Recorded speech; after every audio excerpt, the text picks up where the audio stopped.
شفاء لروحي وحبل المتين ورحمة قلبي وحصن الحصين. شفاء لروحي وحبل المتين ورحمة قلبي وحصن الحصين. وأمن حياتي وخير الدليل إذا تهت يوما مع الحائرين. فقرآننا هدينا والحبور وبشر يسلي الفؤاد الحزين. وفي الليل عند احتلاك الظلام سيبزغ منه الضياء. أعوذ بالله من الشيطان الرجيم. بسم الله الرحمن الرحيم. الحمد لله والصلاة والسلام على رسول الله وعلى آله وصحبه ومن والاه. أما بعد. Qarindoshlar, biz bugun o'qimoqchi bo'lgan darsimiz Sura Baqaraninki 146-oyati. O'xshashlar ilgirgi darslarda davom qilayotgan ahli kitob va ahli kitobga ergashgan shaklda Makka mushriklarininki uzluksiz musulmonlarni ayblashlari, islomdan qusur tepishlari, bu haqda qiladigan suiqasdlari, tarqitadigan gap so'zlari, ig'vo so'z cho'chaklari to'xtamayapti. Bularni biz davom etyapmiz. Ham bularninki ahmaq, aqldan adashgan bir to'p kishilar ekanligiga o'tirib chiqyapti. İlgirki oyatlarda biz bularninki bölüp turup nurg'un ishlarni, nurg'un xatoliklarni o'tkazganligi, haqiqatni bilib turib yumshoqligi, o'tkazgan jinoyatlarni o'tirg'a chiqqan bo'lsak, bugungi darsimizda bularninki Alloh subhanahu va taolaninki ma'lum hikmat yuzidan musulmonlarda yo'l qo'yayotgan buyruqlari, cheklamalariga qarata gap so'z taqitish va shuningda oshkor bo'lib qolgan bularning aqlsizliklari o'tirg'a tashlanadi. Alloh subhanahu va taolo bu oyatda davatida sayaqulu sufaha'u minan nasi ma wallahum an qiblatihim allati kanu 'alayha qul lillahil mashriq wal maghrib yahdi man yasha ila siratin mustaqim. Yani kishilar ichidagi aqlsiz kishilar pat orada, ya'ni bundan keyin pat orada deyishidi. Bular ilgari qarayotgan qibladan nima uchun boshqa qiblaga o'zgartirdi? Ya'ni qiblani nima deb almashtirdi? Muhammad alayhisalom sizdanki mashriq, mag'rib hammasi Allohninki, Alloh xohlagan kishini to'g'ri yo'lga yetaklaydi. Endi bu oyat Payg'ambar alayhisolatu vasallam başlıq musulmonlarninki Beytul Muqaddasni qo'yib Kabe'ga qarash masalasini oydinlashtirish uchun tushgan oyat. Bu oyat ham Qur'ondagi tunji mansux oyat. Mana bilasizlar, Qur'onda va hadislarda mansux deb bir ahvol bor. Bir hukm burun yo'lga qo'yiladi. Keyin boshqacha bir hukm uning o'rniga yo'lga qo'yilib, ilgari yo'l qo'yilgan hukm amaldan qiladigan shu. Musulmonlarninki Kabini o'zgartish vaqaligi ham sizga nisbatan yushrun emas. Musulmonlar 16-17 oy atrofida Beytul Muqaddasga qarab turib namoz o'qigan. Madinaga kelgandan keyin, undan keyin Kaba tekrar Beytullah'a qanaqlangan, o'zgartirilgan. Bu haqda ikkili tarafning gap so'zlari bor. Makka mushriklari musulmonlar Beytul Muqaddasga qarab namoz o'qigan vaqtida Kaba bizning, bu Allohning uyi emas, bu Allohning Kabasi emas. Bizning ota-bobolarimizning, bizning dinimizning muqaddas joyi deb bu xil gap so'zlarni qilgan. Ondan keyin Alloh subhanahu va taolo o'zining payg'ambarini Kabe'ga tekrar qarashga buyurgandan keyin Yahudilar o'tirg'a chiqdi. Yahudilar bundan ilgari musulmonlar Beytul Muqaddasga qarab namoz o'qiyotgan vaqtida nima deyishganda, bizga qarash chiqdi, bizning dinimizni ayblaydi. Emdi qopup bizning qiblimizga qaraydi deyishgan. Musulmonlar gap so'zdan keyin masalan, uni burun degan vaqalikdan ilgari. Endi ahvol bo'lib, ya'ni musulmonlar Kabe'ga qarab, Baytul Muqaddasning Kabe'ga qarab bo'lgandan keyin yana bularning gapi to'xtamadi. Nima deydi? Bu nima gap endi bu? Hele u yoqqa, hele bu yoqqa qaragan. Zada o qiblimi, ma qiblimi. O qibla bo'lib qolsa, mayaga qarab o'qigan namozinglar xolos, o hisob bo'lmaydi. Chunki qibla xato bo'lib qolgan degandek bir xil musulmonlarda shak tashlash. Buni biz bugungi zamonimizda bizning ba'zi bir atrofimizdagi bizning qilayotgan ishimizga qarata uzluksiz shaklda shubhilendirish qilishayotgan bir insonlar bo'ladi. Mushunga o'xshatsak bo'ladi. Qanday shaklda bir ish qilsa, shundan shubhilendirish.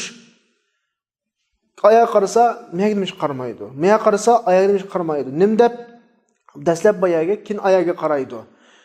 Zati ikkisining qaysi degandek bir xil shubhlarni o'tirg'a tashlash. Bularning uzluksiz odat bo'lgan.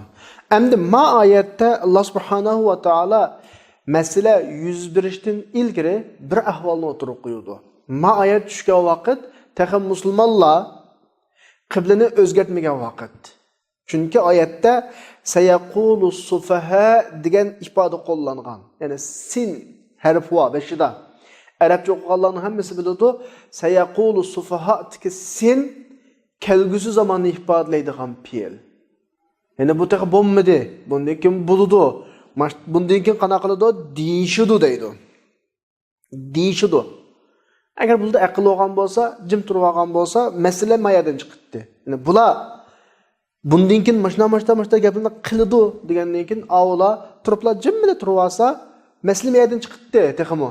Ammo Alloh subhanahu va taolo hammani biladigan zot o'g'achqa, hammani biladigan zot o'g'achqa, garchi bular ixtiyorlik berilgan bir ahvol bu. Inson ixtiyorlik berilmagan nurg'un taraflar bo'ladi. Tug'ilish, o'lish, kasal bo'lish, saq bo'lish, qaysi shaharda tug'ilish, kimdan tug'ilish, dadasining onasining kim bo'lishi, millatning. Ammo bir gapni deyish demaslikka inson ixtiyor etdi. Bu gapni deyish demaslik bularning ixtiyor etdi. Yani Allah bundan keyin deydi dedi emasmi? Bular shaqqida Qur'onga haqiqiy qarashtiradigan etib qolsa, jimmida turib olsa, masala nerdan chiqadi? Voy buni deydi degan, mashta gapni qilishi degan bular gap qilmadi va bu Qur'onning gapi yolg'onmi deydigani, ammo bular deydi o gapni. Chunki bular aqlsiz, sufaha. Allah bularning deydiganligini biladi. Bu yüzden Allah subhanahu va taolo oldin ola bu aqlsiz kishilar sizlarning qibla o'zgartisizlar patarida, qibla o'zgartishinglarga qarata mashta gapni deyishdi bular. Amaliyotda masala qibla masalasi emas, Kabe masalasi emas, masala Baytul Muqaddas masalasi emas. Masala Allohning buyruq masalasi. Qul lillahil mashriq val mag'rib degan shaklda bu oyat tushdi. Bu oyat ya'ni islomdagi tunji mansux ahvoli. Qiblaninki mansux bo'lishi, mayaga qaragan qiblaning oyoqqa qana qilishi qarash masalasi. Allah subhanahu va taolo buning alohida ko'ngil bermoqchi bu yerda bizda bir munozir temisi qilish orqali buni bu amaliyat shu o'z davrida munozir temisi o'g'ayish. Chunki bu ish islomga qarshi kishilardan ig'ir darajada bir munozira ularga bahonasi bo'ladi. Musulmonlarga qarata shaklantirish, shubhilantirish fursat bo'ladi musulmonlarni din dushmanlariga qarata. Buning meyli Quraysh kuffarlari olsun, yoki Yahudlar olsun, munofiqlar olsun, hammasi o'zining nasibisini olmoqchi bo'ladi bu yerda. Ya'ni o'zining bir hujumlari va qilmoqchi bo'lgan kallasida yetmoqchi bo'lgan bir maqsadlari bor. Shuning uchun tirishdi bunda bir fursatlar chiqsa. Alloh subhanahu va taolo bular masalani o'tirib qo'yishdan ilgari masalani bizga oydinlashtirmoqchi bo'lib, shu bular bu gapni deyishdan ilgarilar oyatni o'tirib tashlab bo'ldi. Dediki, sayaqulu sufaha minan nas ma wallahum an qiblatihim allati kanu alayha dedi. Ya'ni biz bayatni degandek masala insonlar bu gapni qilishdan ilgari qibla o'zgartirishdan ilgari tushgan oyat. Oyat davatidiki o'zgartirildi qibla pat arada. Bundan keyin resmiy musulmonlarni shubhiga tashlamoqchi bo'lgan insonlar o'tirg'i chiqib harakat qildi. Mashta gap ne qana qiladi deydi deb. Allah mashta deb tursa, aqlsizlar mashta deydi deb tursa, rasmiy oyat tushgandan keyin buni dedi bu gapni emas. Bularning haqiqiy ahmoqligi mana bu. Biz bayatni dedikki jim tura olamiz qanday bo'ldi? Masala boshqacha bo'ldi-da. Chunki bu xabar Allah subhanahu va taala tarafdan o'zining rasuliga kecha-kunduz tilovat qilinadigan, namozlarda o'qiladigan, qiyomatga qadar o'zgarmaydigan Qur'onda xabar berdi buni. Dediki, aqlsiz insonlar bunda deydi. Agar bayatın deganimizdek bu gap qilmay turib olgan bo'lsa, nim deyalaydi? Mana Qur'on insonlarni mashta parangni qiladi, ma'lum manda parangni qiladi degan, ammo hech kim parang qilmadi. Qani bu parang deb o'tirib tashlayoladi. Lekin Allah subhanahu va taala hammani bilguchi, insonlarning nima deydiganligini, nima qiladiganligini hammani bilguchi o'g'achqa Allah ashta dedi. Bular ham kendini agishib shu shaklda qana qildi. Dedi. Bular haqiqatan bir aqlsiz insonlar bular. Endi shu munosabat bilan Qur'onda aqlsiz deb bir ifoda qo'llandi ya, ya'ni sufaha degani, ya'ni bizning Uyg'urchadagi döt degan gap.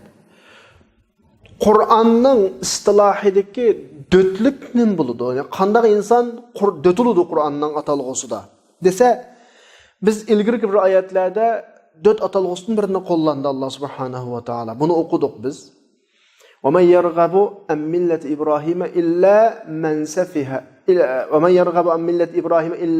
مَنْ سَفِهَ نَفْسَهُ. Yani döt adamning ikki xil alohidaligi bo'ladi. Birisi hozir o'qigan ilgi derslarda o'tib ketgan oyat tilg'ilingini. Yani İbrahim alayhisolamning yo'lidan yuz o'rgan insonlar. Yani bu yerda demakki, ochiq oshkora to'g'ri o'zininki kelgusidagi nijotligi bo'lgan yo'lni qo'yib qo'yib, ochiq oshkora kelgusidagi gumrohlik bo'lgan yo'lni tanlagan odam bu aqlsiz. Bu Qur'oni Karimning aqlsizga bergan, dötga bergan bir ta'biri.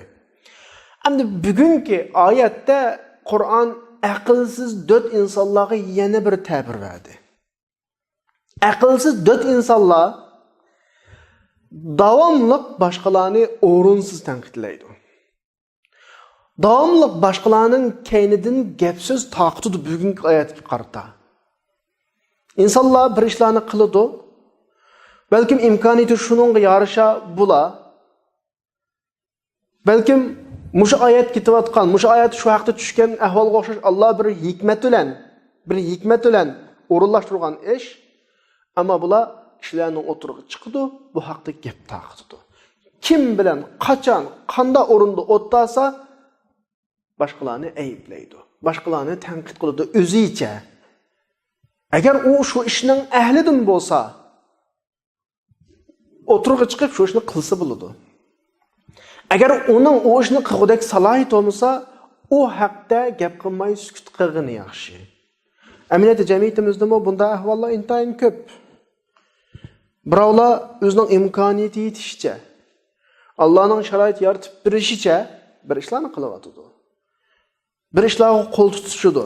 Yana birovlar o'tirg'i chiqib bularni tanqidlaydi. Bu ularning nazarida ilmiy tanqidmish. Bu orqali ular tuzilamish. Biz insonlarga deymiz, bunday insonlarga deymizki, agar sen shu ishning ahlidan bo'lsang, sening imkoniyating shu ishga yaraversa, amaliyating orqali qilib ko'zitib qo'y boshqalarga yaxshisini. Agar sen u ishning ahlidan bo'lmasang, yoki sen uning tutishak imkoniyating olmasa, boshqalar haqida eng oz yaxshi gumonda ol. Ya'ni boshqalarning imkoniyati shunchalik bo'lgandi deb. Sening o'zing o ishning ahlidan bo'lmagan ish haqida tanqidlashing boshqalarni yoki o'zing imkoniyat yarata olmagan, ya'ni o'zingda u vaqtda imkoniyat yo'q bir ishlar haqida boshqalarni tanqid qilishing, boshqalarni ayblashing bu sening haqqing emas. Bunda haqqing yo'q seninki. Bunda insonlarni Alloh subhanahu va taolo Qur'oni Karimda nim deb atadi? Sufaha, aqlsizlar, dötlar deb atadi. Bu nokta bugünkü yakın günlerimizde bizning insonlarimizning ichida qanaqa shamol chiqdi. Kimlarning virusi tegdi? Tanqid qalpiqi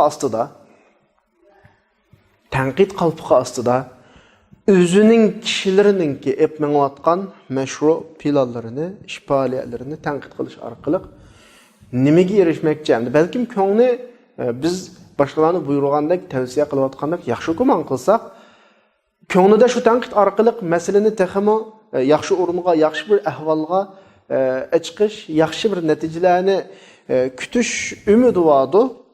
Yoki shu ishdan kutayotgan, ya shu kishilardan kutayotgan ümid arzuyu bek çoğup ketkenlikten köz aldığı buluvatkan işler özünün kütkünde olmaya kapkasa andinkin bu xil tenqitlerini oturup çıkışı mümkündü. Ama bu yaxşı ahval emas. Eğer senin imkaniyetin qayta tekrarlasak, imkaniyetin bolsa, sen şu iş ehlinin bolsan, merhamet, oturup çıkıp her zaman bu hizmetke özünün qulununu tıksan buludu. Bununla hiç kim sana tosqulluq qilmaydi. Tosqulluq qilgan vaqtida andegen tanqidlasan ulgursa. Agar sen unda olmasan, ish ahli olmasan, asla bu soha haqida gap qilish haqqing olmaydi. Ish ahlidan bo'lib imkoniyat olmasa, boshqalarning imkoniyati shunchalik tu deb boshqalarni yaxshi o'ylash, yaxshi gumon qilish sendagi aqalli insoniylik, musulmonlikdan g'ayri insoniylik sendagi aqalli. Mana bu xil şekildeki insanlarni, yani özü təqi iş əhlidin emas, yoki o sahadaki haq söz sahipleri emas, başqalarını davamlıq tanqidlash, başqalarga ta'na qilish, başqalarını ayıplash, başqalarını yiqitish kuydu bulatgan insanlarni Qur'on nim dedi, sofaha dedi. Mana bular sofaha, aqlsiz insanlar. Ayetdeki ahvallarımız şu. Bular Qur'onni inkar qilayotgan insanlar. Bu dinni yıkıtmakçı. Müminlerden kalbiden bu dinnin obrazını çömekçi. Muşikil şekildeki insanlar bula. Allah subhanahu wa ta'ala bularını seyakulu sufaha devatıdı. Yani deydi bula, patar deydi, ras bula devatıdı.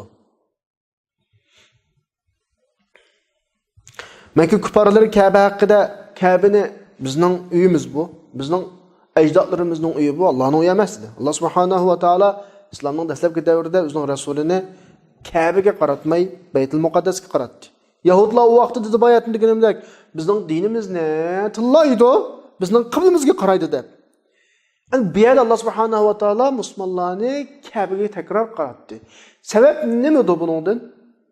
Sebep shuki, Allah meyli Kabe olsun, meyli Beytul Muqaddas olsun, hammasi İslam'a ait. Beytul Muqaddas mana bugungi kunda Yahudining qo'lida bo'lsa-mu, bizning o. Kabe shu vaqtida butqa to'shqan bo'lsa-mu, ammo u Kabe bizningki. Mana bu yusidan Allah subhanahu wa ta'ala o'zining rasulini Isro kechisi Makkadan Beytul Muqaddasga seyr qilib bordi. Bularning hammasining o'tirg'i chiqishi nima uchun? Beytul Muqaddas İslamning muqaddasatlarining birisi, İslamning bir juz'isi, İslamning bir parchasi. U Yahudligi tava emas. Shundaqla Kabe mushrikligi tava emas. Ikkalisi yani bu orqali ikki qiblani shakllantirish orqali avval Beytul Muqaddasga, andin Kabe'ga qarash orqali İslam Beytul Muqaddasni uning qo'ldan oldi, Kabe'ni mushriklarning qo'ldan oldi. Bunun bu kadar hikmeti var. Allah subhanahu wa ta'ala qiblini dastlabdan Kabe'ni qibla qilmadi. Sebep müşrikler qiblini muqaddaslaydi. Ayetlerning uyi butlarni qo'yatdi. Hatto o'zlarining shu o'zining ilohiy deb qaralayotgan butlarni Kabe'ning ichiga kelib qo'yganligining o'zi arablarningki uni muqaddaslaydiganligi. Yani muqaddaslik meselesini Kabe'ga xaslashtirib olgan bir ahvol, bir inchki nuqtadan birisi var. Ularning butlarini akab Kabe'ning ichida qo'yib, Kabe'da qo'ysak hech kim chiqilmaydi deb, bu xil shaklda boshqada qo'yib qo'ysa, balkim chiqilib qilishi mumkin boshqalar. O butlar saqsalana turmas. Kabe'da qo'yganligi arablar islomning oldida Kabe'ning o'ziga ulug'liq beratdi, muqaddaslik beratdi. Islom deydi-ki, yo'q. Ka'ba degan bir uy. Baytul Muqaddas degan bir masjid. Hech qanday narsaning zoti muqaddasligi bo'lmaydi islomda. Hajarul Aswad suyuvatimiz, uning zoti muqaddasligi yo'q. Ka'baga qarab namoz o'qiyotimiz, Ka'baning zoti muqaddasligi yo'q. Baytul Muqaddasga qarab namoz o'qigan, payg'ambar hadis degandek ziyoratga borsak bo'ladi, rasmiy. Uningizning shaxsiy muqaddasligi yo'q. Masala nima desa, Allohning buyruq masalasi. Allah bunu bu yerda bizga oydinlashtirib bermoqchi. Musulmonning o'rniga shu nuqtani singdirmoqchiki, xolisam seni Baytul Muqaddasga qaratib ibodat qil deyman. Xolisam Ka'baga qarab ibodat qil deyman. Masala Baytul Muqaddas emas, Ka'ba emas. Na Ka'baning, na Baytul Muqaddasning, na Hajarul Aswadningki zoti, ya'ni o'ziga xos muqaddaslik yo'q. Allah muqaddas, qilganlik uchun muqaddas, xolisi evitudu muqaddaslikni, xolisi birdir. Bu yusidan biz shunda tushunamizki, agar Alloh subhanahu va taolo bizni Ka'baga qarab ibodat qil demay, bir daraxtni belgilagan bo'lsa, biz shuni qarab ibodat qildik. Daraxt muqaddas bo'lganlik uchun emas, buyruq muqaddas bo'lganlik uchun. Allah bizni bir toshga qarab ibodat qilishga buyurgan bo'lsa, toshga qarab ibodat qildik. Taş yüzüdün emas, Allah'ın buyruğu yüzüdün. Allah bizni nimaga qarab ibodat qilgan bo'lsa, ibodat qil degan bo'lsa, shuga qarab ibodat qildik. Masala u narsaning o'zining muqaddasligi bo'lganligi uchun emas, buyruq muqaddaslik. Shuningcha qibla masalasida qibla Ka'ba emas, balki Ka'ba taraf. Qur'onda mu Ka'baga qarang demaklar. Ka'ba tarafga qarang demaklar. Masala bu.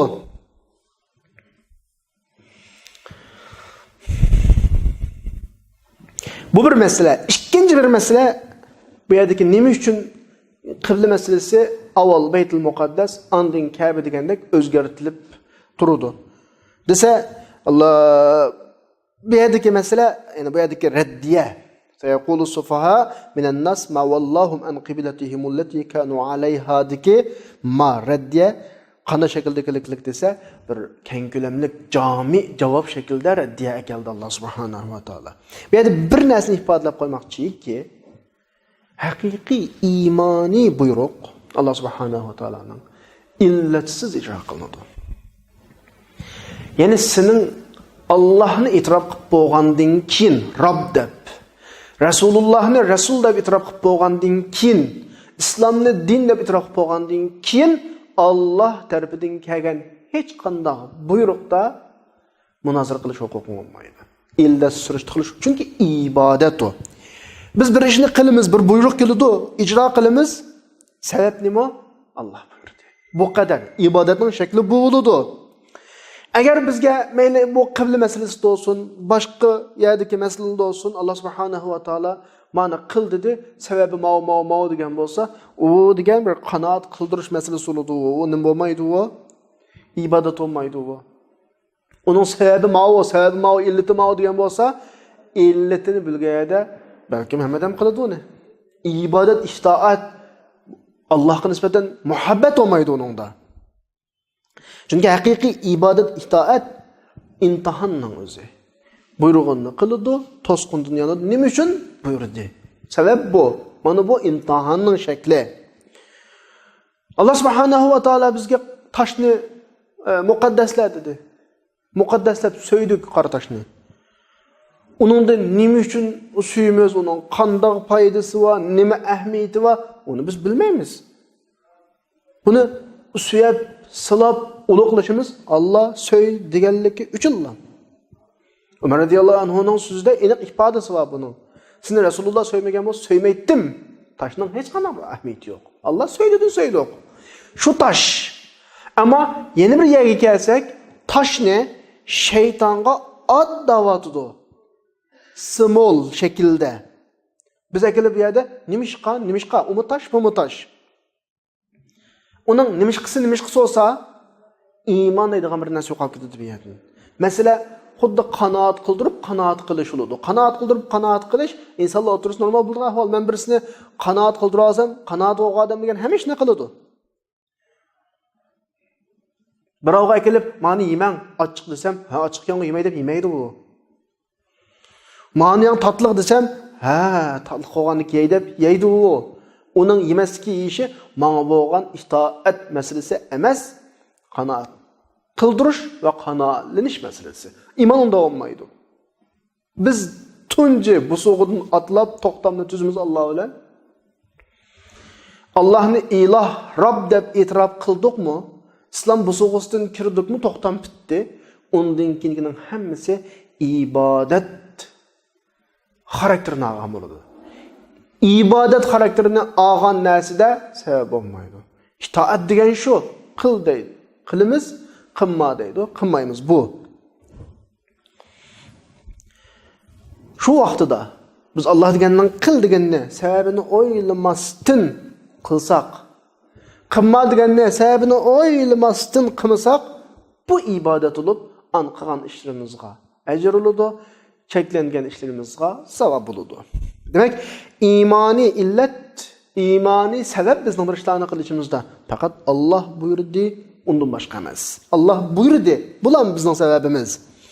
Masalan, voy haroq degan odamning sog'lomligiga ziyonliq, jigani buzdi deb ichmasak, bu ajr olmaydi. Chunki nurg'un musulmon bo'lmagan insonlarmi haroqni ziyonliq deb ichmaydi. Cho'shqining go'shni, masalan, voy buningda zo'r hajmda xolesterol var. Bu degan insonga cho'ng ziyonli.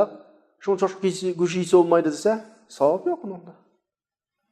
Ammo haroq ichmayman, cho'shq go'shi yemayman, chunki Alloh harom qildi. Mana bu ibodat. Mana buningda bizga nisbatan ajr var. Alloh subhanahu va taolo mushu insonlarga, ya'ni bizga, mu'minlarga va ularga shuni bildirmoqchiki, masala u yoki bu masalasi emas. Ya'ni Kabe masalasi emas, Baytul Muqaddas masalasi. Balki imoniy itoat masalasi, imtihon masalasi, ibodat masalasi. Amaliyat shu desa, javobni berib "Qul lillahil mashriq wal maghrib yahdi man yasha ila siratal mustaqim." Dangi Muhammad alayhissalom mashriq mag'rib. Biz ilgari so'zladik, mashriq mag'rib ifodasi butun dunyoni demakchi. Butun taraf Allohga oid. Onun ne qarası bilaverdi Allah üçün? Mesele buyruq meselesi, itaat meselesi. Allah xalqan kishini to'g'ri yo'lga boshlaydi. Ya'ni Baytul Muqaddasga qaramsa, yoki Kabe'ga qaramsa, yoki dunyodagi qaysi bir o'ringa Allah buyruq qolgan bo'lsa, qarasang, Allah bu hammiya Allohga oid, hammasi Allohning mulki. Agar bizni u Kabe'ga, Baytul Muqaddasga emas, taklamakonga qarab namoz o'qingda buyruq kelgan bo'lsa, qarab namoz o'qib yurdik. Hech qanday bir o'rinda muqaddas bo'lmaydi, o'zi shaxsiy, zoti muqaddas bo'lmaydi. Bu yerdagi deganimizdek muqaddaslik buyruq muqaddas. Amr muqaddas. Makon yoki zamon yoki yana bir narsaning shaxsiyatida, o'zida muqaddaslik, alohidlik bo'lmaydi. Faqat Kabe'ni muqaddas qilgani, Mekkani muqaddas qilgani, haramni haram qilgani, Baytul Muqaddasni muqaddas qilgani Allohning buyrug'i boshqa narsa emas.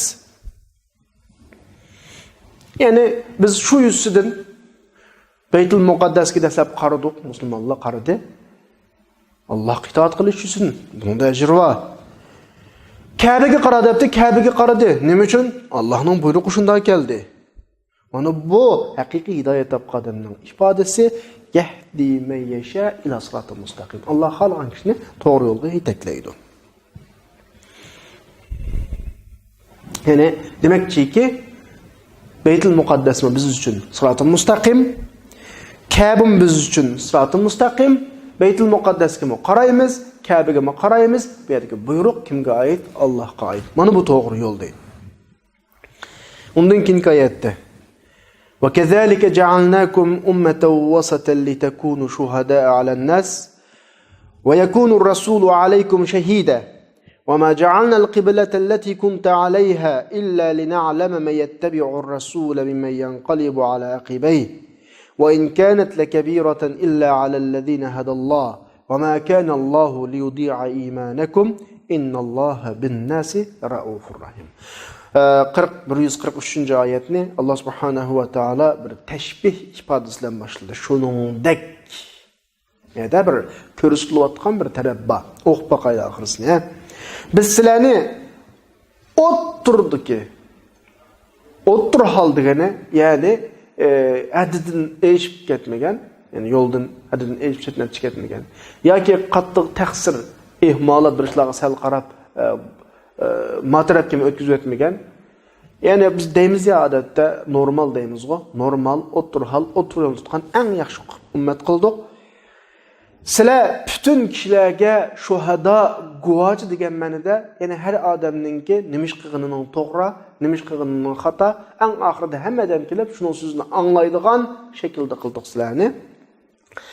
Peygamber sizlar guvochi bo'ldi qiyomat kunisi, payg'ambar sizlarning qilgan ishinglarning to'g'ri xatoligi, o'zining sunnati, manhajga uyg'un bo'ldim, bo'lmadim, buningga payg'ambar sizlar guvohlik qildi.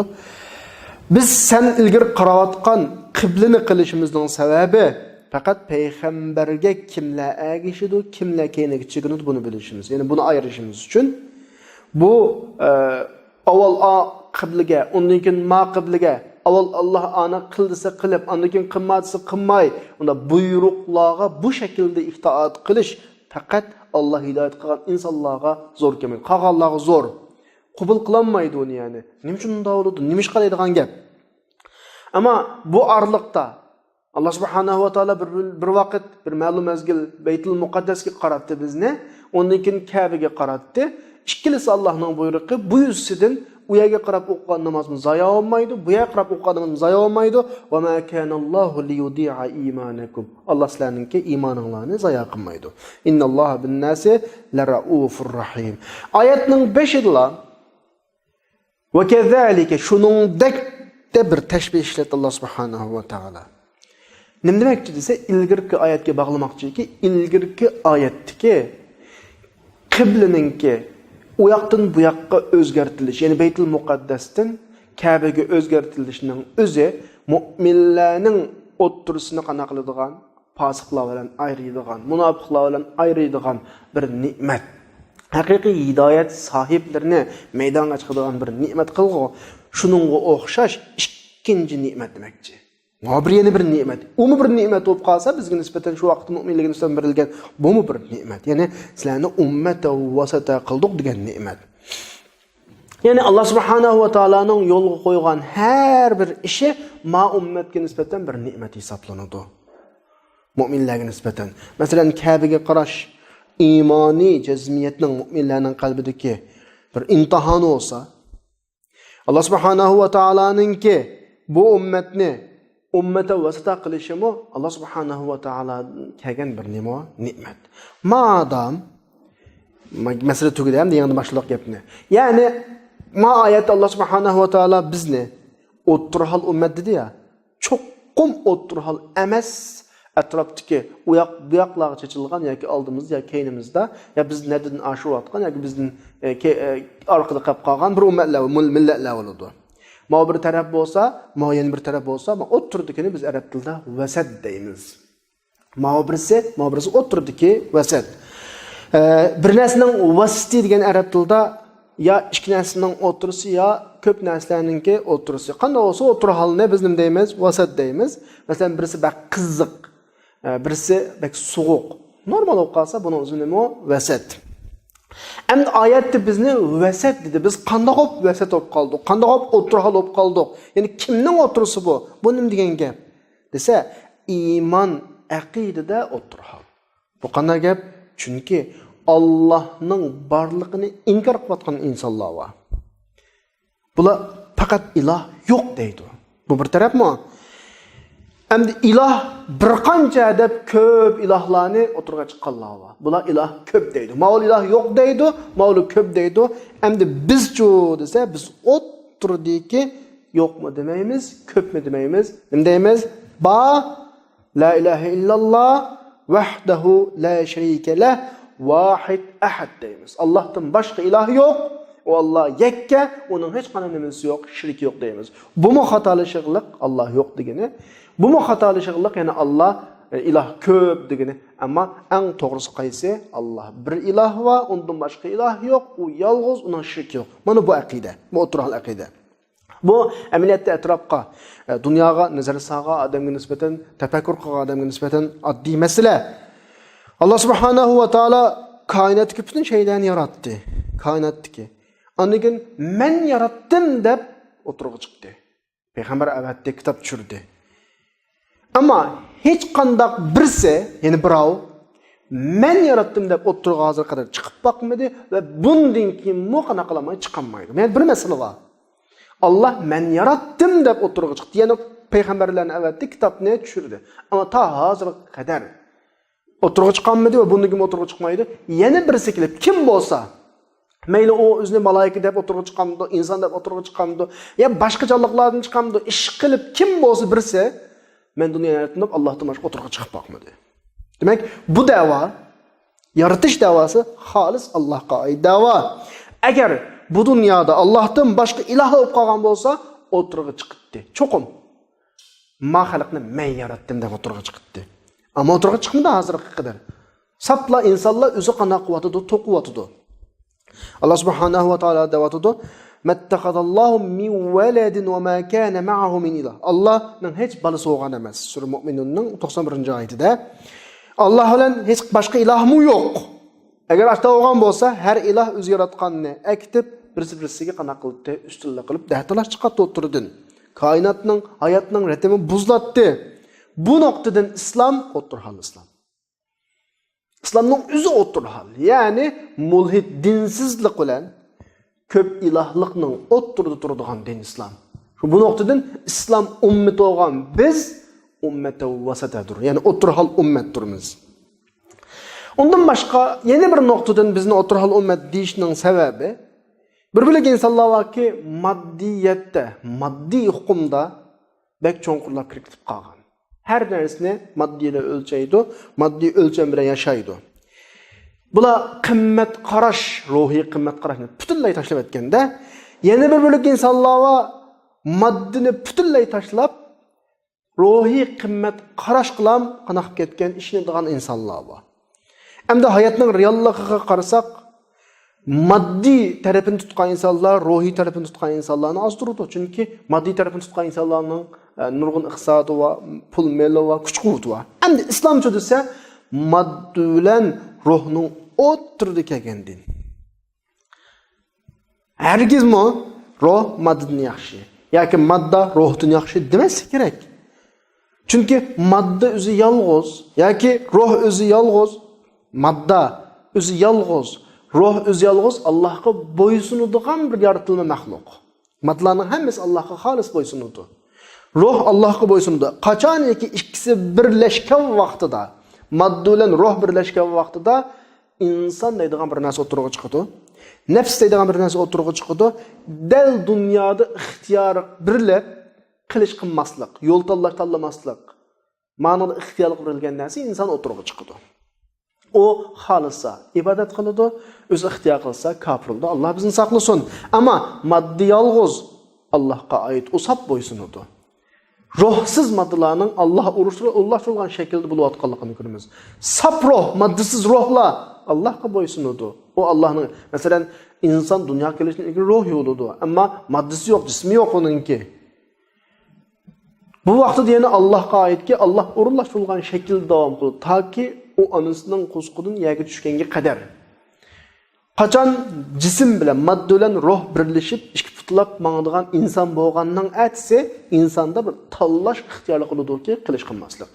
Ya'ni bu ish ayrilib, ruh bilan jasad, madda ayrilib dunyoga ketgandan keyin uning qog'inini Alloh bitirib qo'yadi. U Allohga oid yana. Ya'ni ruh Alloh tarafiga, Alloh o'rlashtirilgan shaklda ketadi, jasad, madda Allah tarafiga Allah urlashtirilgan shaklda ketadi. O o'z ixtiyorini tanlay olmaydi. Faqat o'z ixtiyorini tanlaydigan mezgil ruh bilan modda birlashgan mezgil. Mana bu bizning hayotimizning, dunyo hayotining realligi bu. Endi Allah mu'minlardan nimani istaydi desa, maddiviy dunyoda osmon ma'naviy ruhiyatida yashashni istaydi. Allohning maqsadi bu. Maddani tashlab qo'ysang ta bo'lmaydi. Ma'naviy qimmat qarash, ruhiy qimmat qarashni tashlab qo'ysang ta bo'lmaydi. Mana bu islomning oyatida tilg'anilgan vasatiyatligi, o'tirganligi. Islom qandaqdir? Na maddidan olgan ahvolim yo'q yoki ruhdan olgan ahvoli yo'q. Balki islom osmon ruhiy qimmat qarashi bilan qo'g'dalgan moddiy hayotni o'tirg'ab chiqdi. İslamның təşəbbüsü bu.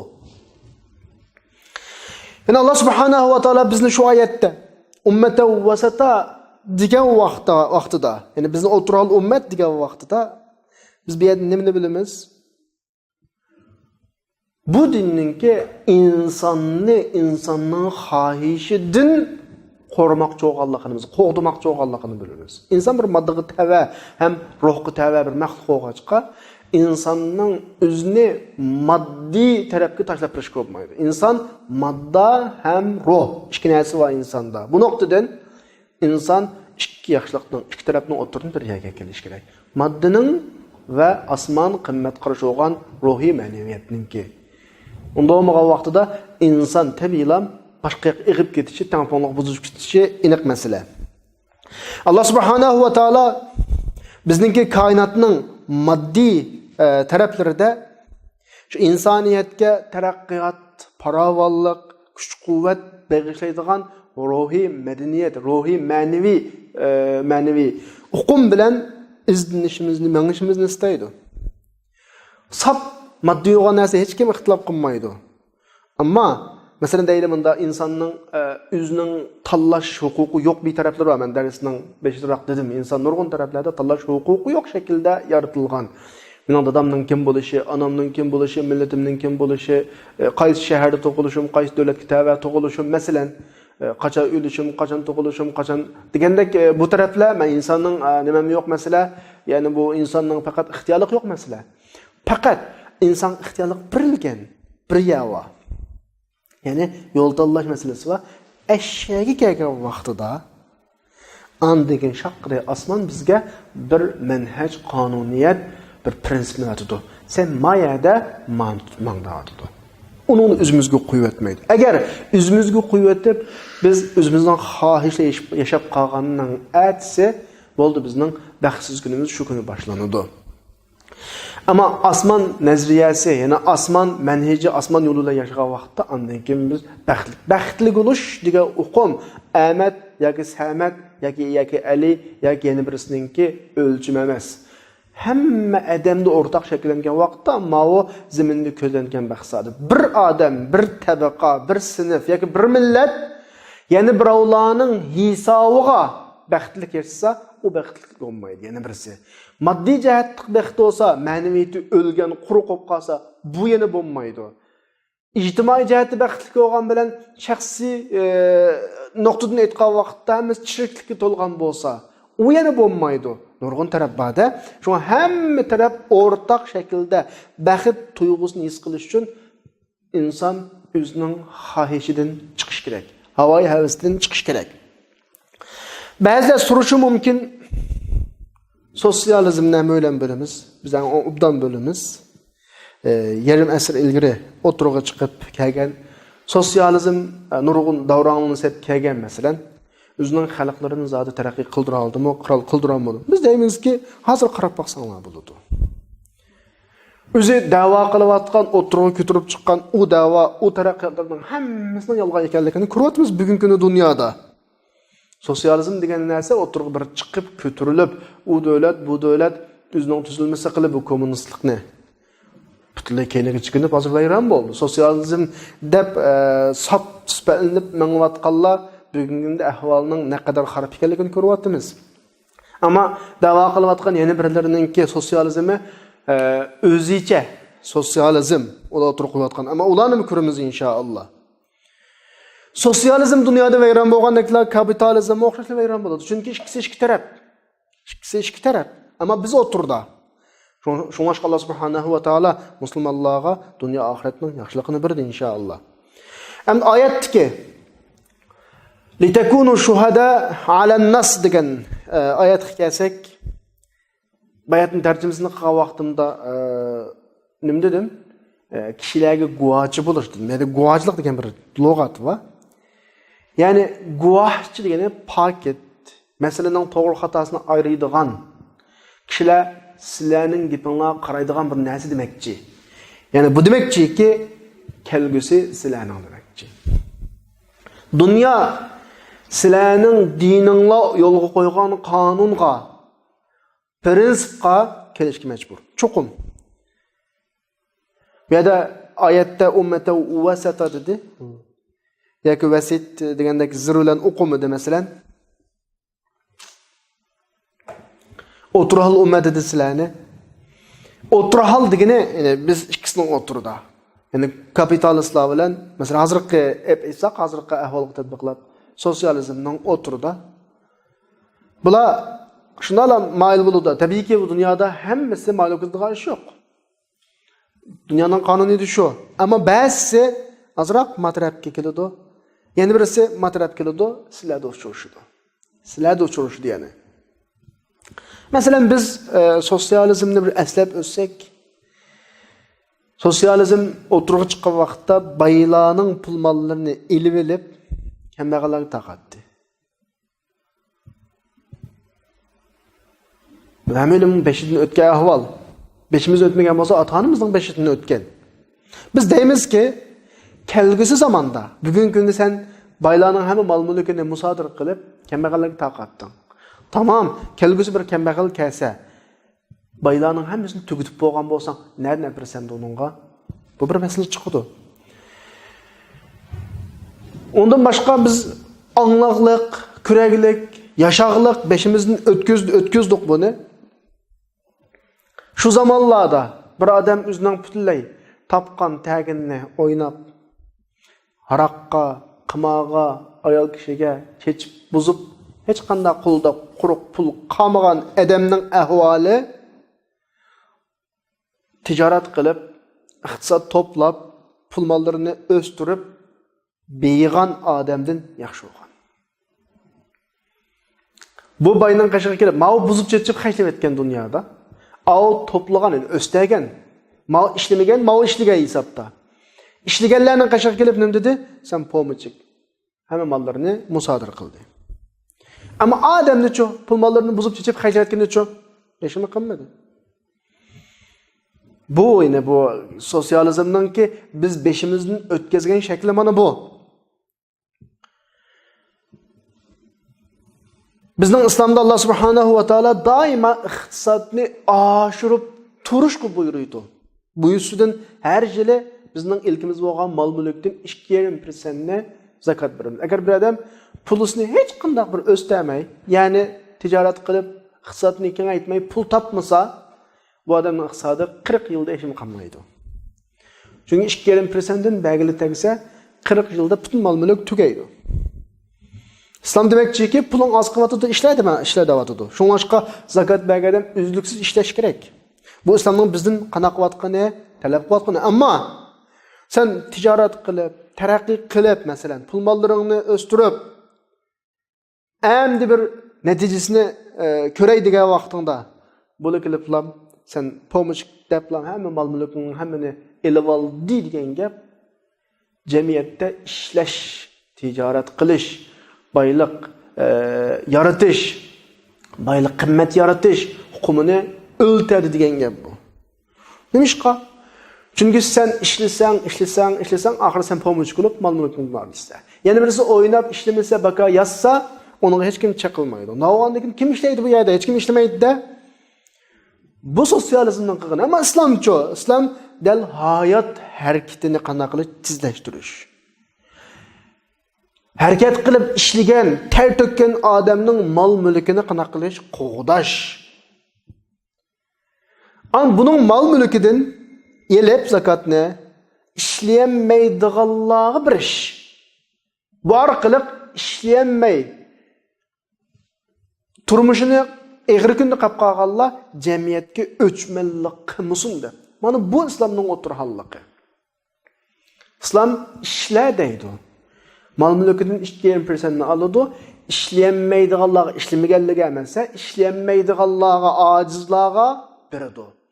U uzluksiz ishlaydi, bu jamiyatda buzg'unchilik paydo qilmaydi. Ammo sotsializmni bayatni anlatdik yani.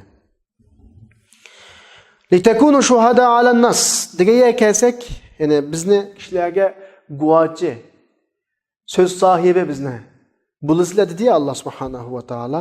Yani dünyada ve Allah'ın bizge bildirmekçi olan bir haberi, bu ayetten dünyada bir küreş buludu. Bu kurashni eng oxirida, bu kurash har jihatdagi kurash ham, iqtisodiy, ijtimoiy, siyosiy kurashlar. Bu kurashni eng oxirida ayriydigini mushu ummatning guvohligi. Chunki o'ngchillar, kapitallar umma xata.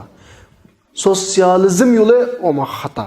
Ammo Allohninki ma dunyoga, ma hayotga qo'ygan adil tarozisi, insonning hayotiga qo'ygan manhiji yo'li u to'g'ri chiqadi oxirisida. Alloh bizga mushu oyatda xabar beryapti, da'vatidi. Payg'ambar sizlarga guvohchilar. Sizlar dunyo ahliga guvohchilarsizlar, kishilarga guvohchilarsizlar. Kishilarning hammasi sizlarning qashonlarga qaytib keladi. Sizlar so'z sohibi bo'lasizlar. Sizlarga qarata payg'ambar sallallohu alayhi vasallam guvohlik qurdi. Ya'ni bizning qilgan ishimiz, bizning harakatimiz Allah o'zining rasuliga tushirgan, rasuli bizga yetkizgan shu yo'lga uyg'un bo'ldimi yoki biz o'zimizning xohishiga ergashib yo'ldan chiqdikmi? Buni payg'ambar bizga guvohlik qurdi. Ya'ni biz uni payg'ambarning hadislaridan, Rasulullohning hayotidan olamiz. Qiyomatda shu dunyodami shu. Payg'ambar alayhisalom bizga shu nuqtada guvohchi bo'ldi. Gerçi bu oyat bizga butun dunyo mushu ummatning hukmiga qaytadiganligini, mushu ummatning hukmiga qaytadiganligini xabar bersin, ammo bu butun dunyoning bizning tarafimizga qaytib, bizning so'z sohibi bo'lish, biz yatsak, uxlasak, lekin bu şekilde o mümkün. Fakat adalet, hakikat shahodatini o'ttirg'a chiqib so'z sohibi qila olgan vaqtdan lekin bo'ladi. Bu bizning ustimizga tushadigan bir vazifa. Oyatning oxiriga kelsak, "Va ma ja'alna al-qiblata allati kunta 'alayha illa lin'alama man yattabi'u ar-rasula mimman yanqalibu 'ala aqibayhi." Biz sen qaratgan qiblani avval aqiblarga qaratib, andagi maqibligimizni o'zgartirishimizning sababi payg'ambarga ergashadiganlar bilan payg'ambarga qana qilmaydigan, ergashmaydiganlarni qana qilish uchun, ayirish uchun deydi. Yani Beytul Muqaddas'tan Kabe'ge qartilish meselesi bu oyatdagi o'xshash tema şu. Allah subhanahu va taoloning nazarida hech narsaninki, hech tarafninki, hech shaxsninki muqaddaslik olmaydi. Allah bir tarafni ulug' qilgan emas. Shu tarafning o'z zotida. Bir narsani ulug' qilgan emas, shu narsaning o'z zotida. Mesela deganimizdek taraf emas, faqat Allohning belgilishi, urullashtirishi, buyruq meselesi. Şoňaşqa Kabe'ge qaraganlar amaliyotda hammadan o'zining davlatidan Kabe tarafga qaraydi, o'zining o'rniga qarab turib, ularning yo'linishi har xil. Masalan, bir tarafdagilar Kabe'ge qaradim deb qaraydi, janubga qaraydi.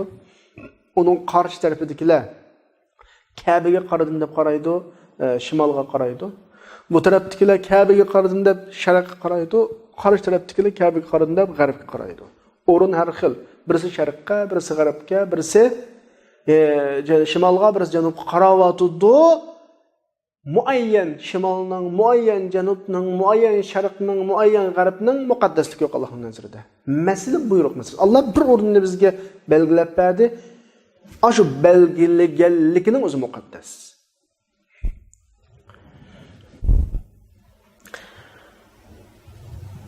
Bu yerdeki Allah subhanahu va taoloninki qiblini o'zgartirish masalasi bu nuqtadan. Amaliyotda Yahudilar da'vo qilgandek, mushuklar da'vo qilgandek hech qanday bir tarafning muqaddaslik masalasi olmasdan bir imtihon masalasi, iymoniy imtihon masalasi. Bu yerdeki imtihan Allah müminlerinin kalbideki iman haqiqiymi itoat qilamdi, haqiqiy emasmi? Buni bilish uchun ilingan imtihan emas, o'ttirg'a olib chiqish uchun ilingan imtihan. O'ttirg'a olib chiqish degan bir masala bor. Amaliyat Allah subhanahu va taolo kimning qanday shaklda o'ylanganligini, hatto o'ylanmagan ichidagi o'y fikrning hammasini Allah bilguchi. Bu o'ttirg'a olib chiqish masalasi. Allah biladi o işlerini. Lekin insanın kıyamet günüsü özünü özgü guvoh qilmoqchi mesele. Yani imani imtihanның hammasi şu.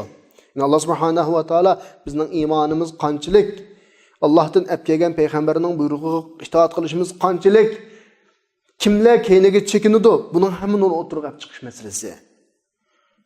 Ya'ni bu yerda xuddi oyat bizga berayotgan puroq nemo desanglar, mushi ish yuz bergan vaqtda qiblaning o'zgarish masalasida musulmonlarningki idisida iymoniy tavrash bo'ladiganligidek bir xil ko'rinish bor bu yerda. Bir puroq bor. Allah subhanahu va taolo bu orqali iymonda davom qiladigan, Rasulullohga itoat qiladiganlardan rad qilib islomdan chekinadiganlarni o'tirg'a chiqmoqchi masala. Bu orqali musulmonlarga texmo atrofidagi kishilarning qanday insonlar, qanday kishilar ekanligini oydinlashtirmoqchi. Oyatning oxirisida va in kanat lakabiratan illa alallazina hadalloh. Endi bu ish Allah subhanahu va taolo qiyomat kunida kishilarga guvoh qilmoqchi bo'lgan bu yerdagi bu ko'rinish, bu yerdagi bu ifoda, imtihon xizmati, bu sinoq qiblaning o'zgarishi, bu imtihondan o'tmak bektas. Va in kanat lakabiratan degani bektas. Illaki Allohdan kelgan har vazifani, har buyruqni qizg'inlik bilan suyib turib, xushallik bilan qabul qiladigan mu'minlarga bu oson. Masala oydinlashgan vaqtida kallamizda, masala Allohning buyruq masalasi bo'lsa, bizga hech ish qiyin kelmaydi. Bir 10 kilometr mang dedi. Menga endi keyinga qayt desa, agar biz Allohning buyruqi bu deb masalan deyli, bu nuqta kallamizda oydin bo'lsa, hammasi bo'ladi. Bizga nisbatan hammasi ajr. Mang'inimizmi xushallik ijro qilyapmiz, keynimizga chekinganimizmi xushallik ijro qilyapmiz. Ammo qalbida Allohga nisbatan iymoniy muhabbat, Allohning buyrug'iga nisbatan iymoniy itoat bo'lmaganlarda kallamiz elishib qoldimi, nima deb berganman, nima deb qaytamiz deydigan bir xil. Bu bir misolga endi. Shu o'z vaqtiga qibla masalasimi shunda bo'lyapti. Bugungi kunda nurg'un ishlar shunda bo'lyapti. Insonlar bu yo'lninki, yashayotgan bu yo'lning, qilayotgan bu da'voninki xarakterini tushunmaganlar, Allohning buyrug'ining xarakterini tushunmaganlar, bo'layotgan ishlarga nisbatan, mangayotgan yo'llarga nisbatan, kelayotgan buyruqlarga nisbatan unumsiz qaraydi. Amaliyotda qilayotgan har bir ishimiz inshaalloh qalbimizda Allohning buyrug'ini ijro qilishlan bo'lsa, bizning qilayotgan ishlarimiz qanday shaklda bo'lsin, bizga ba'zi unumsiz ko'ringandek, ba'zi foydasiz ko'ringandek qilgan bilan hammasi ajrga erishadigan iymoniy imtihonning bir parchasi ekanligini unutmaslik kerak. Chunki mu'minlarga buning ig'ri kelmasligi, chunki bular bu ishning illatining Allohning buyrug'i ekanligini biladi. Ammo insonlik tafakkur o'ylaydigan illat izlamaydi bular. Alloh buyurdi, xolos, tugadi. Ammo kuffarlar, munofiqlar, yahudlar bu masalani bundalam o'tkazib o'tmadi. Va qibla o'zgarish masalasi bundalam ketmadi buning nazarida. Bular uzulan bunda bo'ldi qilmay, yani bir xil g'avg'o chiqarmoqchi, qalayimqanchiq chiqarmoqchi bo'lishdi bular. O'tirib qo'ydiki,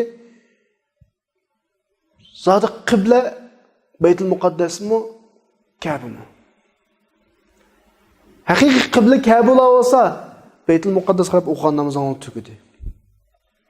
Baytul Muqaddas bo'lsa, ma namozingni hisob emas. Bu xil tashvishlarni o'tirib tashildi. Biz ularga deymizki, biz Allohning buyrug'iga qilyapmiz, har ish o'z zamonisiga oid. Baytul Muqaddas o'z zamonida qibla. Ka'ba o'z zamonida qibla. Bu bunga tajovuz qilmaydi, bu bunga tajovuz qilmaydi. Nurg'un mu'minlar Baytul Muqaddas qarab namoz o'qib o'lib ketganlar va bunda ahvol bu. Endi shak tashlag'uvchilar shular haqida gap qilishdan yenib qolmaganda buni namoz chata qabul emasdi. Allah bununla javoban nima dedi? Va ma kana Allohu liyudi'a imanakum. Allah sizning iymoningni, qilgan ibodatingni zoya qilmaydi. Dunyoda bugungi kunimizda mush ishlar o'tirib chiqyapti. Dinga xizmat qilganlar bilan qilmaganlarningki iymoniy tuyg'ulari o'xshash o'tqavyapti. Allah hergiz bu dinga ishonganlar bilan ishonmaganlarning orasini barobar qilmaydi. Soatlab vaqtini, o'zining kuchini bu dinga xizmat qilish uchun sarf qilganlar bilan soatlab televizorning oldida o'tirib, soatlab o'zaro g'aybat qilishib, soatlab yana bir behuda ishlarni qilishib o'ltag'anli bilan barobar qilmaydi. O'zining kunduz kechalarini jihad maydonlarida Allohning yo'lida jihad qilib o'tkazganlar bilan issiq ko'pida o'tkazganlarning o'tirisini hargiz tan qilmaydi. Qilgan ishlarimiz damalliq natijasini ko'rmasligimiz mumkin. Ammo Alloh bizning qilgan ishimizni hargiz zoya qilmaydi. Masala elishib ketmasin. Bu din haqida izlanib, din haqida o'qib, bu din haqida uzluksiz g'am yeb, dinning g'amini yeb, kecha kunduz ishlaganlarningki tuyg'usi yana bir kishilar bilan o'xshashib qolmasin. Chunki atrofdagi muhit ba'zi ishlarni shunday qilyotdi. Biz shuning jazm qilamizki, hargizmi soatlab kechisi qiyomda tug'anlar bilan issiq yotgan uxlaganlarning ahvoli hargiz o'xshamaydi. Oyat davotdi ya. Bu yerda hargiz bularning qilgan ibodati hargiz zayi bo'lib ketmaydi. Chunki bular shu ibodatni Allohga itoat qilish yuzasidan qilgan. Garchi qibla o'zgargan bo'lsa-mu, chunki Alloh qabul qiladi uni. Innalloha bin-nasi laraufur rahim. Ya'ni sizlar shuning ishonishingiz kerak. Oyatning oxiri qaranglar. Innalloha bin-nas laraufur rahim. Shuning ishonishingiz kerakki, siz ishongan u Robb Rauf, Rahim va Rauf zotdir. Ya'ni hech kimga Allah mehribonsizlik qilmaydi, hech kimga shafqatsizlik qilmaydi. Allah sizlardan balolarni to'sab qoladi, qilgan amallaringizni qabul qiladi. Dunyo oxiratda inshaalloh sizlarga mehribonlik qiladi demoqchi. Shuning bilan bugungi darsimiz oxirlashdi. Darsning davomini kelasi soatlik darsda davomlashtiramiz va oxiru da'vana alhamdulillahi robbil alamin.